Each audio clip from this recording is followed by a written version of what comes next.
Magandang umaga, magandang hapon sa inyong lahat. Kung nasan man kayo ngayon, mga kababayan, welcome back sa hashtag #WalkWithLan, ang channel na hindi natatakot magsalita ng katotohanan sa gitna ng political storm. Ako nga pala si Lan at ngayon, April 12, 2026, may breaking news na talagang magpapabago sa laro ng politika dito sa bansang Pilipinas. Duterte, Plan B, inilatag na. Tama po, si Baste Duterte o si Davao City Mayor Sebastian Baste Duterte, anak ni PRRD, kapatid ni VP Sara, ay bagong national president ng PDP Laban. Nag-oath taking kahapon, April 11, sa National Council meeting. Wala nang acting role, full president at may cherry on top si Ramon Tulfo, bumaliktad na at bukhang binira si BBM. Grabe no? Isipin ninyo, habang ang iba ay naghihintay ng 2028, ang Duterte family ay hindi natutulog, strategic, matalino, at laging para sa bayan. Stay with me hanggang dulo kasi may deep analysis tayo. Facts lang, walang chismis, at para sa mga kabataan at OFWs dyan, ito ang video na kailangan nyo para maunawaan ang future ng Pilipinas. Huwag i-skip, i-like na agad at i-comment. Plan B, solid kung excited ka. Game na ba tayo? Tara! Una, kilalanin natin ng mabuti si Baste. Sebastian Baste Zimmerman Duterte, 22nd Mayor ng Davao City since 2022. Businessman at ngayon Party President ng PDP Laban. Anak ni dating Pangulong Rodrigo Roa Duterte, kapatid ni Vice President Sara Zimmerman Duterte, ni Congressman Paulo Pulong Duterte. Pero wag nating isipin na dynasty lang. Tingnan natin ang track record. Sa Davao, kilala siya sa hands-on governance, traffic solution, business-friendly policies, at pagpapatuloy ng peace and order na legacy ng ama. Noong 2025, naging acting president siya ng PDP Laban nang mag-leave si Senator Robin Padilla. Ngayon, April 11, 2026, official na, hindi na acting, full leadership na. Witty take natin mga kaibigan. Parang chess grandmaster si PRRD, inilagay niya ang anak sa posisyon para i-consolidate ang partido.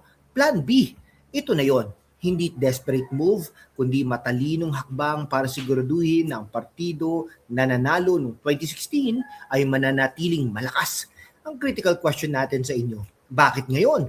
Dahil 2028 ay malapit na at ang mga Duterte Black ay kailangan ng solid leader na may fresh energy pero may proven Duterte DNA. Si Baste ang perfect bridge. Mga OFW, imagine niyo kapag stable ang partido na ito, mas maganda ang policies para sa inyong welfare at remittances. Mga kabataan, ito ang leader na pwedeng magbigay ng direksyon na walang drama. Ano sa tingin ninyo? Comment down below. Baste for 2028, dark horse ba? Quick break tayo habang iniisip niyo yan, kung gusto niyong makinig sa ganitong long analysis habang nasa trabaho abroad o commute, check niyo ang aking affiliate link sa Shopee at Lazada para sa mga top rated wireless earbuds. Perfect para sa inyo. Crystal clear audio, long battery at budget friendly, link sa description. Salamat sa suporta. Balik tayo sa PDP Laban, Partido Demokratiko Pilipino, Lakas ng Bayan. Founded 1982 ni Aquilino Pimentel Sr., naging vehicle ni PRRD noong 2016, landslide victory. Noong 2025, may internal shifts, but now, Baste takes full command. Ito ang Plan B na inilathala ni PRRD. Hindi lang pagpapanatili ng partido, kundi pag-consolidate sa buong Duterte Bloc para sa mga future elections. Intellectual breakdown sa politika, ang partido presidency ay hindi lang title lang. Ito ang control sa machinery, endorsements at resources. Si Baste bilang mayor ng Davao, may executive experience siya critical tayo. May mga nagsasabi na dynastic daw, pero fact check. Democratic process ito ng party constitution, succession rule na sinunod. At honestly, mas maganda ito kaysa sa fragmented opposition na puro ingay lang. Nako, di ba? Parang si Baste, at ang bagong captain ng barko na Duterte Legacy, hindi siya bagong barko. Pero siguradong hindi ito lulubog at kasama si VP Sara bilang matibay na alay, solid ito. Para sa bayan, ito ang continuity ng policies na nagbibigay ng peace, infra at anti-drug wins noong panahon ni PRRD. Mga kabataan, pag-aralan nyo ito. Hindi lang blind loyalty, kundi informed choice. O-pause muna kayo ha.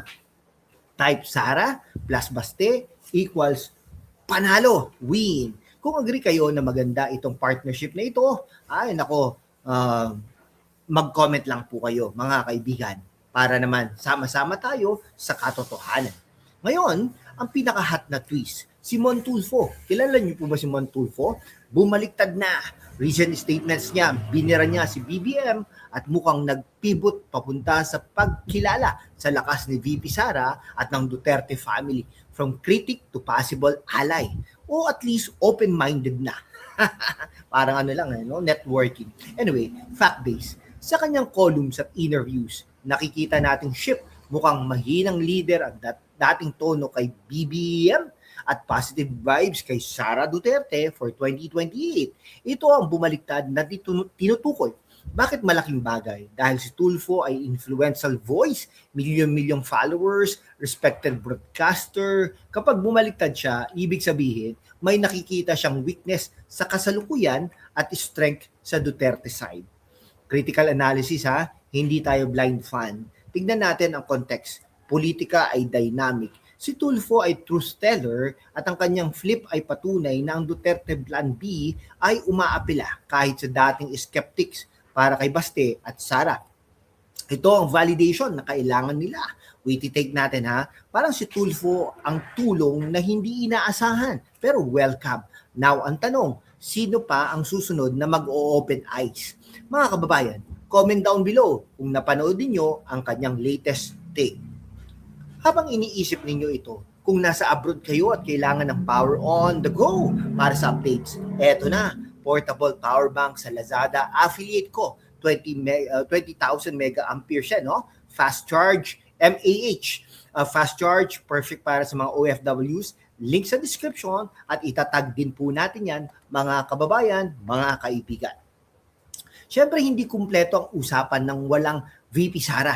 Bilang Vice President, si Inday Sara ang matibay na backbone ng buong Duterte Black. Education champion, disaster response expert, at principled leader na hindi natatakot magsalita ng totoo. Sa gitna ng political noise, si Sara ang nagpapanatili ng stability. Kasama si Baste sa PDP laban, mas malakas ang tandem nila. Fact, ang Duterte siblings ay trained sa public service mula pagkabata. Si Sara sa Davao, si Baste ngayon sa national stage. Ito ang legacy ng ama na walang iwanan. Intellectual take tayo. Sa 2028 scenario, si Sara ang natural choice para sumarami at si Baste ang party machinery. Perfect synergy.